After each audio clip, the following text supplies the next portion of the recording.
बिहार की हर बड़ी खबर पर हमारी नजर, पल पल की अपडेट और सटीक जानकारी के साथ। भारत नेपाल बॉर्डर पर एसएसबी का बड़ा एक्शन।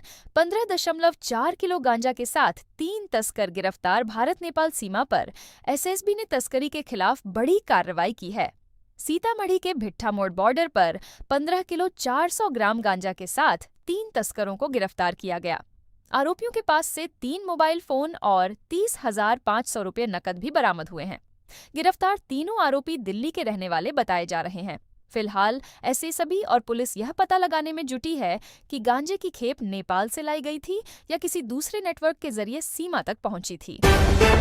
वैशाली में बर्थडे सेलिब्रेशन बना हादसे की वजह कार से भिड़ी बाइक। 3 दोस्त घायल। वैशाली के कच्ची दरगाह बिधुपुर 6 लेन पुल पर देर रात बर्थडे पार्टी के दौरान बड़ा हादसा हो गया। बताया जा रहा है कि पुल पर कुछ युवक जन्मदिन मना रहे थे और पटाखे चला रहे थे। इसी दौरान एक बाइक सवार का ध्यान भटक गया और उसकी बाइक सामने से आ रही कार से टकरा गई। हादसे में बाइक पर सवार तीनों युवक घायल हो गए, जिन्हें इलाज के लिए अस्पताल में भर्ती कराया गया है। स्थानीय लोगों ने पुल पर सुरक्षा व्यवस्था को लेकर भी सवाल उठाए हैं। वैशाली में नशे के कारोबार को लेकर खूनी संघर्ष। गोलीबारी में 3 लोग घायल। वैशाली के हाजीपुर में नशे के कारोबार को लेकर 2 पक्षों के बीच विवाद इतना बढ़ गया कि मारपीट के बाद गोलीबारी शुरू हो गई। इस घटना में गोली लगने से 2 लोग घायल हुए, जबकि एक अन्य व्यक्ति मारपीट में गंभीर रूप से जख्मी हो गया। घटना के बाद इलाके में अफरा तफरी मच गई। सूचना मिलते ही पुलिस मौके पर पहुंची और घायलों को अस्पताल भेजा। मुंबई से लौट रहा शख्स पटना जंक्शन से रहस्यमय तरीके से लापता।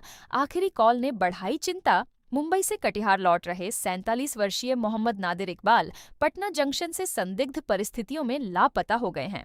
परिजनों का कहना है कि आखिरी फोन कॉल में उन्होंने घबराई हुई आवाज में बताया था कि कोई उन्हें जबरदस्ती अपने साथ ले जा रहा है। इसके बाद उनका मोबाइल बंद हो गया। स्टेशन परिसर से उनका बैग बरामद हुआ है, लेकिन मोबाइल और पैसे गायब हैं। सीसीटीवी फुटेज में भी वह एक संदिग्ध व्यक्ति के साथ लड़खड़ाते हुए जाते दिखाई दिए हैं। प्रशांत किशोर की बदली रणनीति से बिहार की राजनीति में हलचल। क्या बीजेपी को मिली नई चुनौती? बांकीपुर उपचुनाव के बाद बिहार की राजनीति में प्रशांत किशोर और उनकी पार्टी जन सुराज की रणनीति चर्चा का विषय बन गई है। राजनीतिक विश्लेषकों का मानना है कि इस बार जन सुराज ने पहले से कहीं ज्यादा संगठित और आक्रामक तरीके से चुनाव लड़ा। दावा किया जा रहा है कि पार्टी ने कई बूथों पर बीजेपी को कड़ी चुनौती दी, जिससे मुकाबला पहले की तुलना में अधिक दिलचस्प हो गया।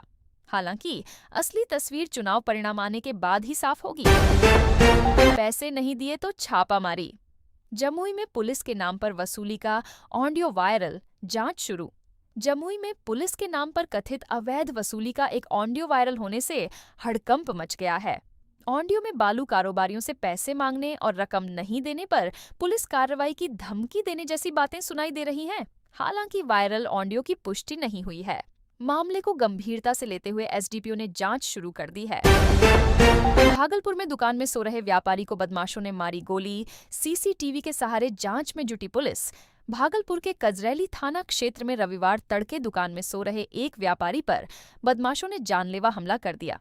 अपराधियों ने व्यापारी रंजीत वर्मा को गोली मारकर गंभीर रूप से घायल कर दिया और मौके से फरार हो गए। घायल को तुरंत अस्पताल में भर्ती कराया गया, जहां सर्जरी के बाद उनकी हालत स्थिर बताई जा रही है। पुलिस आसपास के सीसीटीवी फुटेज खंगाल रही है और हमले के पीछे लूट या पुरानी रंजिश, दोनों एंगल से जांच कर रही है। बांकीपुर उपचुनाव में पीके की बढ़त के दावे। एग्जिट पोल ने बढ़ाई बीजेपी की टेंशन। बांकीपुर विधानसभा उपचुनाव के नतीजों से पहले एग्जिट पोल ने बिहार की सियासत का माहौल गरमा दिया है। कई एग्जिट पोल में जनसुराज के प्रशांत किशोर को बढ़त मिलने का दावा किया गया है। राजनीतिक जानकारों का मानना है कि इस बार मुकाबला बेहद कड़ा रहा और कई स्थानीय मुद्दों के साथ सियासी समीकरण भी बदले हैं। हालांकि असली फैसला मतगणना के बाद ही सामने आएगा।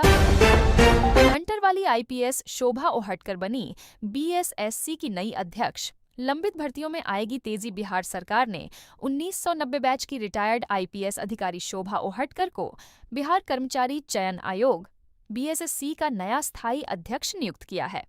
अपनी सख्त कार्यशैली और तेज तर्रार छवि के कारण हंटर वाली आईपीएस के नाम से चर्चित शोभा ओहटकर के नेतृत्व में आयोग की लंबित भर्ती प्रक्रियाओं और परीक्षा परिणामों में तेजी आने की उम्मीद जताई जा रही है।